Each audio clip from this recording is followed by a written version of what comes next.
Doctor that? Doctor what's it? Who's just passing? Will you pop in to take the piss as well? Burning in a hot tunnel of dismay, as I gape in horror at the world. I wonder why everyone is staring at me with secret knowledge of my aching shame. Shame, shame, drown in your shame. Sensible doctors, excusable doctors, way out doctors. Doctors who think the patients if you weren't shown proof otherwise. Ask the same questions, put words into my mouth, coverage this arse until I want to scream for you. Only doctor who touched me voluntarily, who looked me in the eyes, who lied, said it was nice to see me, who lied, said it was nice to see me. Nothing can extinguish my anger. Nothing can restore my faith.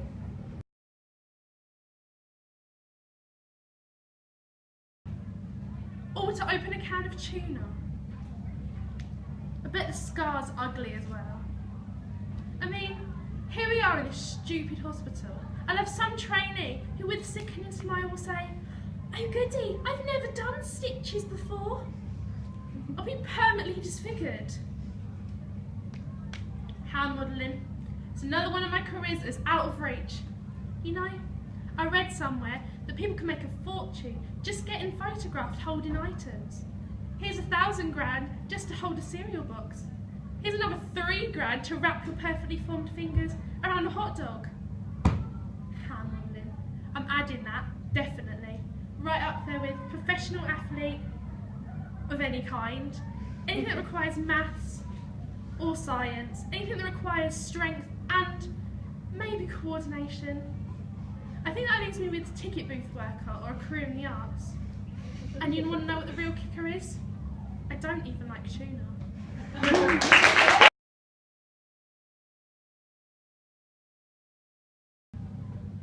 Mum, I know it's late, but pick up, please. Okay. You're probably sleeping for work.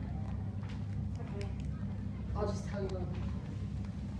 I'll just explain it. Yeah. I dreamt about her. The girl. They must have told you. She was dead, Dead like when she died. slumped in a corner. Naked.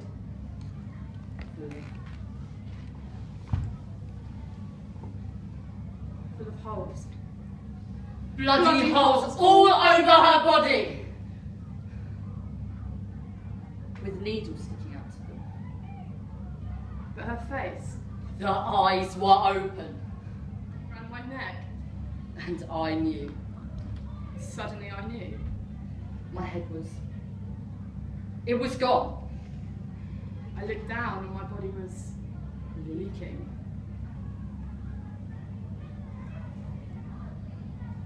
These little rotten holes were worming into me, the needles inching into my body. I tore at them and around them. I felt this mist, cool and kind of numbing. Then suddenly I heard a pop. And the mist was my neck. I knew this feeling was just a ghost neck, like amputees feel. I couldn't swallow. Her eyes. Went up to the grill. You know, the one on top of the hill. It's just a big hole, really. Hole with a grill over it. Just to see if he'd climb the fence, really. And he did. So we were like, well, he's climbed the fence, which we didn't think he'd do. So walk on the... Adam, walk on the grill. And would you believe it? He does. So he's walking on the grill. Like that. I mean, we were laughing because his face, he's scared. Because, I mean, it's just blackness underneath you. The grill's only 15 foot wide or so, but it could be hundreds of feet down into the blackness. I don't know. But he's walking on it. He is. And someone's pegged a stone at him. Not to hit him, you know, just for the laugh. And you should have seen the look on his face was so funny. He just had to laugh, really, he did. So we're all just pegging stones at him, and the look on his face is making us laugh harder and harder, and the stones are getting nearer and nearer. And one hits him on the head. And the look on his face, the fear, you know, the shock. It's so funny.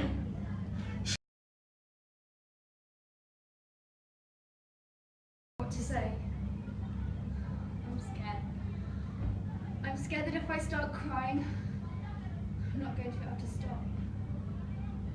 I always used to think to myself, how do parents go on when they lose a child? You know, when you see that stuff on the news, I turn it off because it was just too horrible to think about. I always think, how do they wake up every day? How do they breathe? But you do wake up. And for just a second, you forget. And then, oh, and you remember. And then it's like going into her bedroom. Again and again. Every time. And she's never there. You can't stop waking up. You have to keep on being a parent. Even though you don't have a child anymore.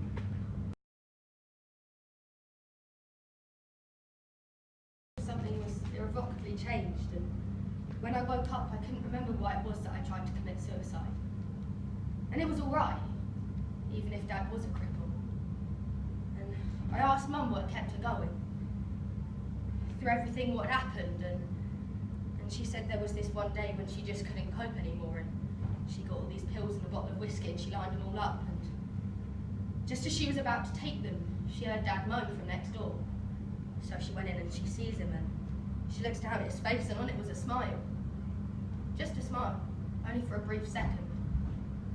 And then it was gone. Maybe life isn't about all the tragedies. Maybe that's what's normal, hurt and heartache, and loneliness and despair. Maybe life's about those tiny moments that keep us going through all of that darkness. The little things, like a delicious supper, or a tiny moment of kindness. Just a smile. Just a brief second. Maybe it's not about giving up, and maybe we all have to try. But I tell you one thing.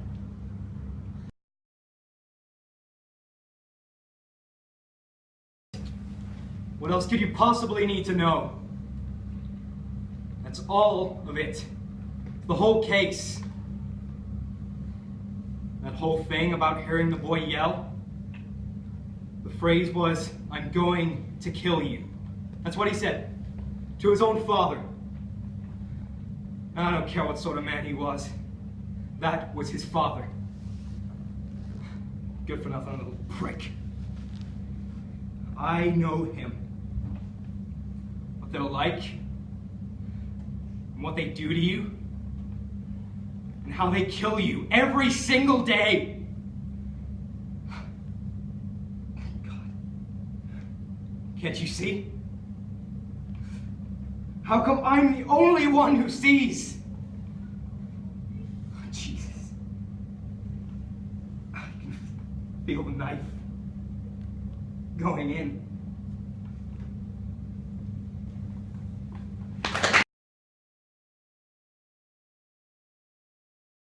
You're a little bored, it might help pick up the evening. You are just a fountain of clever entertainment options.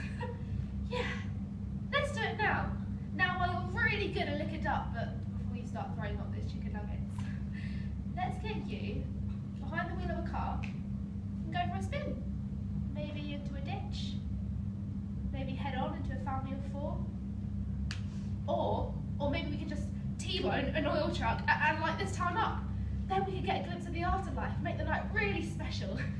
Give me the keys, idiot.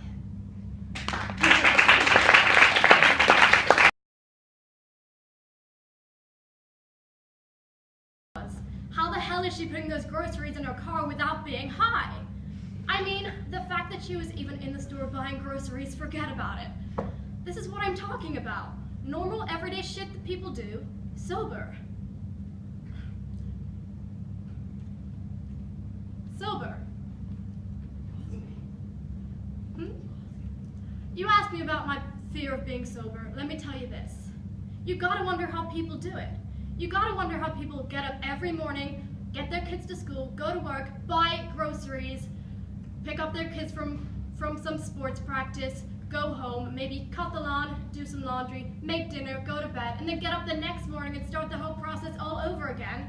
And they do it all without being high. You've gotta wonder what keeps them balanced enough to do it.